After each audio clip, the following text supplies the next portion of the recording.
Это может показаться странным, но после того, как двух открыто антивоенных кандидатов, Дунцову и Надеждина, не допустили до сбора подписей и выборов, у нас все еще остается антивоенный кандидат и возможность недвусмысленно высказаться против войны посредством голосования на выборах. Кандидат этот Владислав Дованков от партии «Новые люди». Сейчас он ведет вполне явную антивоенную кампанию. Ее даже можно назвать кампанией явно антипутинской.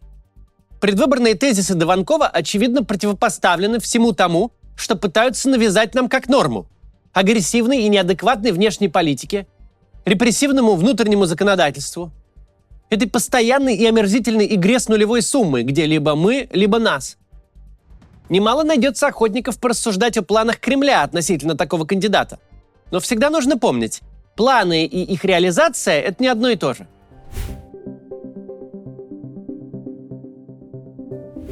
В сети полно рассуждений о договоренностях, о том, что каждый кандидат, дескать, четко следует установкам администрации президента, играет строго определенную роль и окучивает заранее определенную аудиторию.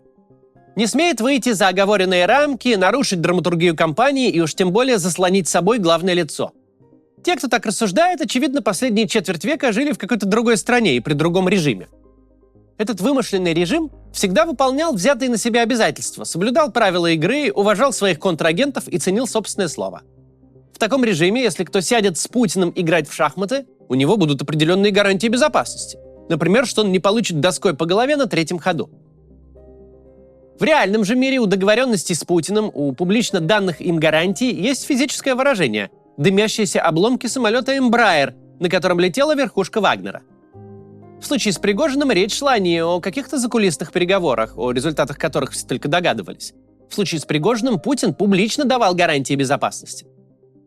Есть и куда менее экстремальные, но более типичные примеры. Скажем, был на прошлых выборах такой кандидат – Павел Грудинин. Кандидат от самой системной партии, от КПРФ, отправленный на выборы только потому, что дедушке Зюганову нижней челюстью ворочать уже как центнер бровями поднимать. Дедушка этот уже не способен окучивать ту аудиторию, которую ему положено окучивать. Павел Грудинин не вел никакой яркой кампании. Он действовал ровно так, как должен действовать кандидат ядерного электората КПРФ. Говорил о социальном неравенстве и бедственном положении пенсионеров, ругал чиновников и заржавшихся депутатов, заступался за человека труда и указывал на отдельные нарушения социалистической законности на местах. В чистом виде копия прежнего Зюганова. Ни шага с системной дорожки. Но то ли сработала личная харизма и обаяние крепкого мужика-хозяйственника, который за словом в карман не лезет, то ли просто появилось свежее лицо на месте обычной коммунистической мумии. Фиг знает почему, но очевидно, что в АП намерили быстрый рост поддержки кандидата от КПРФ и решили, что они так не играют. Мол, как так? Человека позвали декорации постоять, а он вдруг в присядку пошел. Было по-настоящему изумительно, когда та же Шобла, которая годами работала против Навального, вдруг перевела огонь на Грудинина и принялась мочить его изо всех стволов.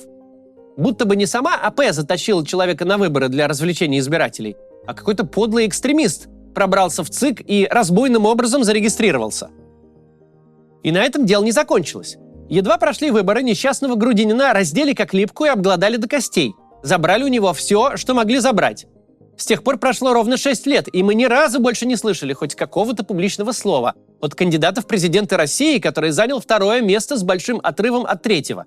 Человека просто раскатали в пергаментный лист. Слава богу, еще не посадили. Безусловно, никто в 2024 году не сможет оказаться в бюллетене без одобрения АП. Без конкретного плана на свой счет, без конкретной роли, которую ему придется играть, ни в коем случае не выходя за ее рамки. Если уж Екатерину Дунцову сочли таким опасным кандидатом, что ее до сбора подписей не допустили, если уж Бориса Надеждина понадобилось зарубить, получается, система явно не в том состоянии, чтобы ставить эксперименты. Но даже договоренности с утвержденными кандидатами не дают никаких гарантий. Договариваться с этой системой, ожидая взаимности, можно только если твои танки стоят в 200 километрах от Москвы, и только до тех пор, пока они там стоят. Во всех остальных случаях не существует способа принудить вторую сторону к соблюдению договора.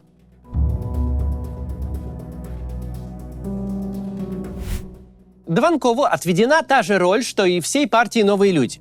Его задача – работать на городской средний класс, который в массе своей против войны и недоволен происходящим в стране.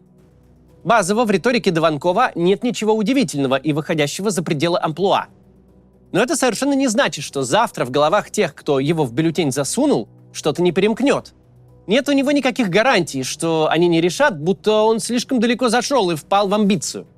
А разговор по душам с помощником Кириенко защитник потом к делу не пришьет. Потому не нужно недооценивать кандидатов в президенты с антивоенной риторикой.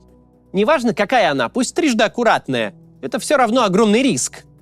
Может быть, пока система считает, что поддержка войны абсолютна, пока убеждает себя, что антивоенной позиции придерживается меньшинство, может быть, риск для Дованкова не такой существенный. Но бесконечно врать себе система не будет. Рано или поздно выяснится, что позиция Дованкова находит отклик не только у 2,5 оставшихся в Москве хипстеров, но и у многих миллионов людей.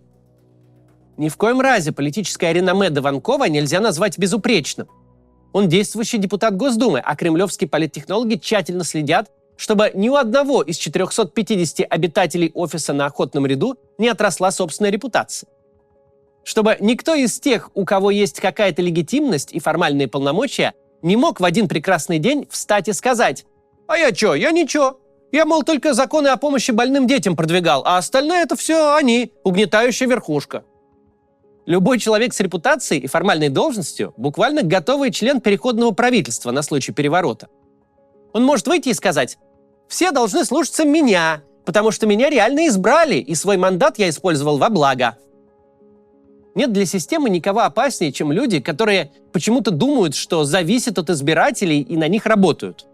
Которые думают, что занимают свое место не потому, что служат начальству, а потому что за них кто-то там проголосовал. Такие люди заканчивают примерно как губернатор Фургал. В Госдуме же за четверть века работа по обмазыванию каждого вошедшего в крови и дерьме отточена до мелочей. Есть даже специальный парламентский термин «братская могила». Это когда под особенно омерзительным законопроектом должен подписаться каждый депутат. Не просто проголосовать «за», а выступить инициатором. Самый известный тому пример закон Димы Яковлева, где список инициаторов почти равен составу Госдумы. Когда речь идет о каком-то отраслевом регулировании, ставках акцизов, внесении изменений в 3-й абзац неведомого норматива нефтедобычи, Единая Россия, имеющая конституционное большинство, спокойно принимает все собственными силами. Союзники ей для этого не нужны. Имеет значение лишь формальная процедура. Но в случае аннексии оккупированных территорий, запрета трансгендерного перехода, принятия самых токсичных и репрессивных законов, в этих случаях формальная процедура никого не волнует. Просто подобная пакость должна лежать в профиле абсолютно каждого депутата на сайте Госдумы. Предлагаю ли я пожалеть этих несчастных, которые нечеловечески страдают, разрушая основы права в России и вместе с этим жизни миллионов людей? Нисколько. У нас на дворе 8-й созыв Госдумы, 6-й при Путине. Те, кто сидит на Охотном ряду сегодня, не оказались там внезапно в безвыходной ситуации. Нет, они знали, куда шли. Знали, на кого работают и что должны делать в обмен на зарплату, привилегии, льготы, статус и коррупционный доход. Я это все говорю к тому, что не имеет особого смысла анализировать законотворческую деятельность кандидата Дованкова. Просто нужно понять, что никакого отдельно взятого депутата Владислава Дованкова не существует.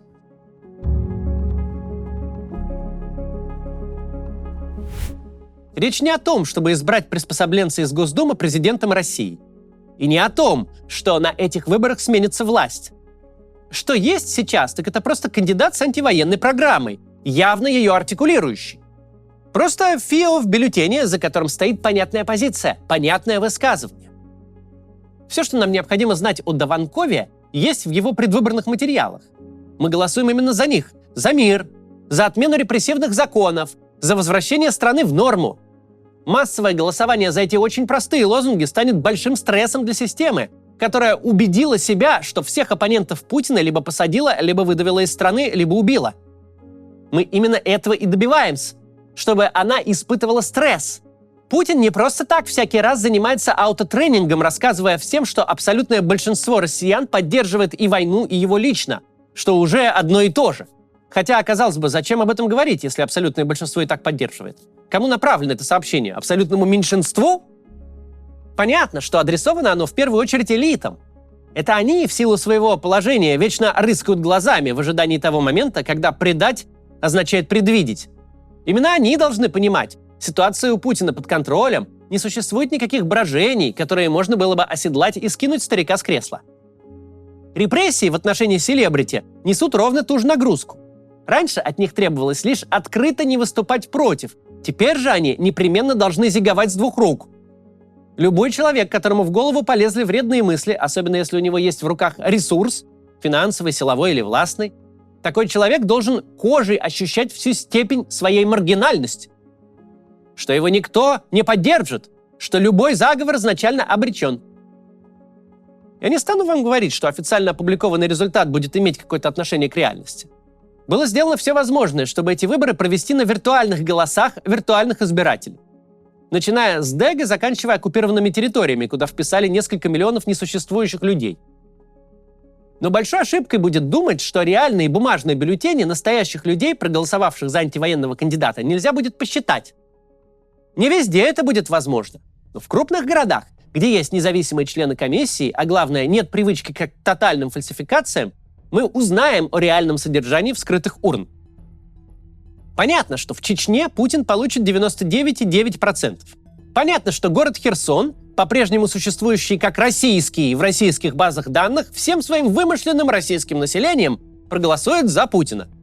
Но это не имеет значения. Мы знаем по опыту, что реальные результаты выборов становятся известны. Вот хоть ты тресни. В Беларуси в 2020 году все документы, все протоколы избирательных комиссий были физически уничтожены. Но все отлично понимали, что никаких 80% у Лукашенко нет даже и близко.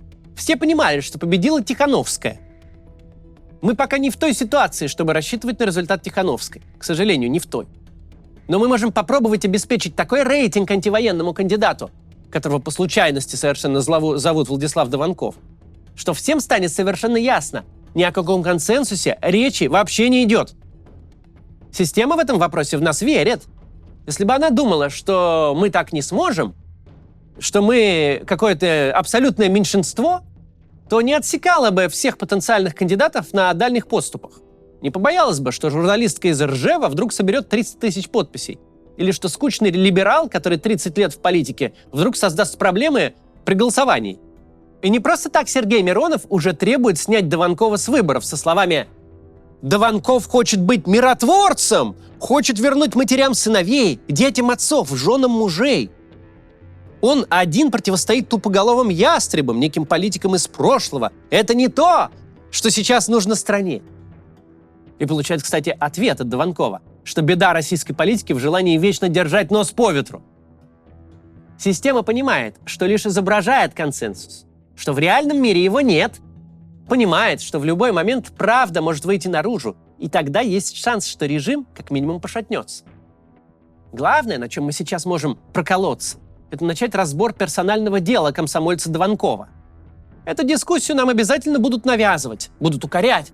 Что ж вы за эту сволочь голосуете? Будут применять всю ту же технологию, которую всю дорогу атаковали умное голосование. Дескать, как же вы голосуете против единороссов за коммунистов? Против воров за убийц? Что ж вы такие бестолковые? Хотите повторить 37-й? Единственная цель такой дискуссии – раскол оппозиции. Чтобы мы забыли, чего в конечном итоге хотим добиться. А надо помнить, наша основная задача сейчас в том, чтобы показать, сколько людей готовы выступить против Путина и войны. Сколько людей проголосуют за возвращение страны в норму. Наша задача показать, что норма в принципе существует. Надо понимать, что кандидат Дованков существует только в бюллетене. Его предвыборная программа говорит: нет войне, нет репрессивным законам, нет государственным стукачам типа Мизулиной. Нам нужно вновь стать нормальной страной. Именно это хотим сказать и мы. Именно за это мы и голосуем. За это проголосую и я. Я понимаю беспокойство многих, что вот мы сейчас проголосуем, он немного наберет, а потом пойдет пуще всех прочих клеймить либералов и требовать направить танки на Париж. Такое не исключено. У системы есть много инструментов ухреначить человека и заставить публично совершать непотребство. И по-человечески Дованкова будет жаль в такой ситуации. Но политически для нас с вами это что изменит? Мы же голосуем не за человека Дованкова. Мы не передаем ему свое доверие, не ожидаем, что он будет нас с вами политически представлять. Мы голосуем за то, что он пишет в агитации своей. За мир мы голосуем, за возврат к норме. Является ли Владислав Дованков продуктом администрации президента? Конечно, да. Другого ответа на этот вопрос на нынешнем этапе и быть не могло. Но вся наша деятельность последних 12 как минимум лет всегда оборачивала фантазии кремлевских политтехнологов против них самих. Чиновники так спешили перестраховаться, что забанили всех, кого считали несистемными антивоенными кандидатами. А мы проголосуем за кандидата системного, заставив всю эту государственную машину в очередной раз саму себя обмануть. Возможно, что его потом отправят танцевать на Донбассе для искупления вины? Возможно. Но нам-то с вами он ни друг, ни брат и ни сват. Он для нас даже не кандидат. Ясно, что он не претендует на должность, на которую идут выборы. Но для нас он пункт в бюллетене, причем пункт, выражающий вполне адекватные вещи. Голосование за этот пункт, за Дованкова, это явная демонстрация фака Путину и всему, что его система сейчас делает и представляет. Такие рассуждения кому-то могут показаться наивными, но на практике так мы всегда и действовали, и добивались результатов, и добьемся в будущем. Попробуем и в этот раз. Я буду голосовать за Дованкова и призываю к этому всех вас. До завтра.